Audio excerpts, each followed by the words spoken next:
नमस्कार दोस्तों, स्वागत है आप सभी का मेरे इस पॉडकास्ट में, जहां मैं लेकर आया हूं एक रोमांचक किताब की चर्चा। एक ऐसी किताब जो आपको प्राचीन ग्रंथों से जुड़े अद्भुत और प्रेरणादायक सफर पर ले जाएगी। इस पॉडकास्ट का उद्देश्य है आपको एक ऐसी किताब से अवगत कराना जो ना सिर्फ एक कहानी है, बल्कि एक प्रेरणा है। आज की दुनिया जहां नैतिकता और धर्म की राह से भटकती नजर आती है, इस कहानी में हम देखेंगे कैसे कल्कि अपनी यात्रा पर निकलेगा अधर्म के विनाश और धर्म की स्थापना के लिए।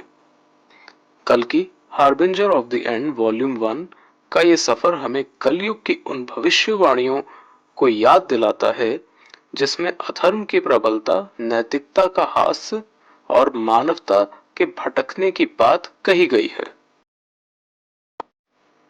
कहानी की शुरुआत होती है भगवान विष्णु के आशीर्वाद से, जो कल्कि के माता पिता को मिलता है और वे इस महान यात्रा का आधार बनते हैं। मैंने इस कहानी में महाकाव्यों की गहराई को बखूबी पिरोया है, जहां पर कल्कि का जन्म होता है और एक साधारण बच्चे से वह भगवान के अवतार के रूप में उभरता है। ये किताब केवल एक कथा नहीं है, यह है संघर्ष, प्रेम और साहस की कहानी जो हर पाठक को अपनी ओर आकर्षित करेगी। कहानी में कई दिलचस्प पात्र मिलते हैं, जैसे कि भगवान विष्णु के अवतार कल्कि, उनकी पत्नी पद्मावती जो प्रेम और साहस की प्रतीक हैं, और उनके मार्गदर्शक भगवान परशुराम जो उन्हें आने वाले युद्ध के लिए तैयार करते हैं। कल्कि का जन्म ऐसे युग में होता है जहां हर ओर अधर्म का बोलबाला है और कल्कि का एकमात्र उद्देश्य है धर्म की पुनः स्थापना।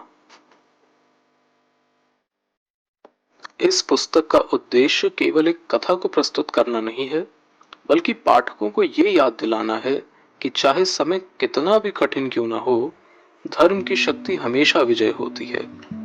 कल्कि की यात्रा आज के समाज में प्रेरणा का काम करती है और पाठकों को ये संदेश देती है कि हर परिस्थिति में हमें धर्म और नैतिकता का पालन करना चाहिए।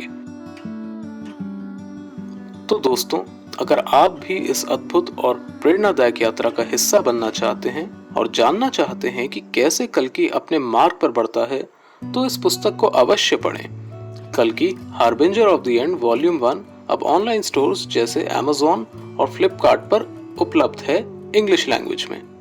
ये सिर्फ एक किताब नहीं, एक यात्रा है जो आपको प्राचीन ग्रंथों और आधुनिक जीवन की चुनौतियों के बीच के संतुलन का बोध कराएगी। धन्यवाद।